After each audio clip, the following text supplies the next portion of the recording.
माझ्या मिसेसचं भगिंदरचं ऑपरेशन झालेलं होतं. तर मला जवळजवळ 5-7 वर्षापासून माझ्या वाईफला त्रास होता.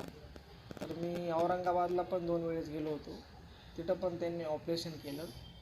तर त्याचा पण मला काही फरक पडला नाही. त्याच्यानंतर मी मालेगावमध्ये मॅडमांकडे आलो. त्यांनी मला सांगितलं आणि एकदम चांगल्या पद्धतीने मला सल्ला दिला आणि त्यांनी ते ऑपरेशन केलं.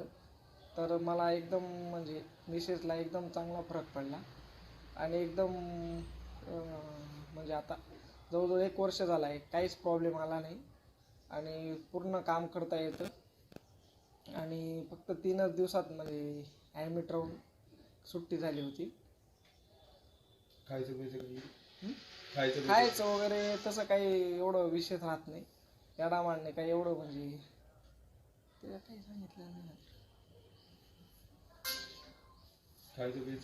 नाही खायचं प्यायचं काही त्याचं बंधन नाही. पूर्ण काही खाऊ शकता, तसलं काही बंधनच नव्हतं आणि आता एकदम चांगल्या पद्धतीने रिकवर झाले, कुठलाच काही त्रास नाही. तर औरंगाबाद जाण्यापेक्षा आपण जर मालेगावला मॅडमांकडेच केलं तर एकदम चांगलं वाटलं मला आणि अतिशय चांगला गुण मिळाला आहे. धन्यवाद.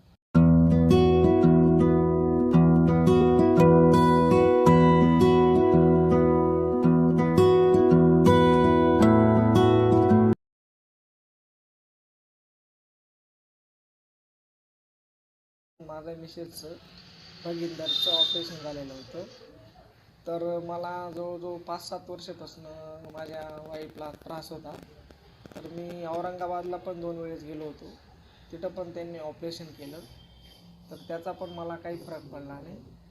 त्याच्यानंतर मी मालेगावमध्ये मॅडमांकडे आलो. त्यांनी मला सांगितलं आणि एकदम चांगल्या पद्धतीने मला सल्ला दिला आणि त्यांनी ते ऑपरेशन केलं.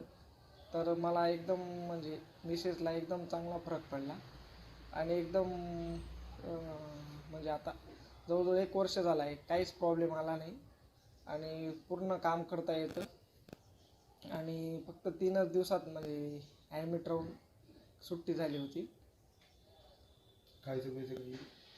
खायचं वगैरे तसं काही एवढं विशेष राहत नाही. मॅडमांनी काही एवढं म्हणजे त्याला काही सांगितलं नाही.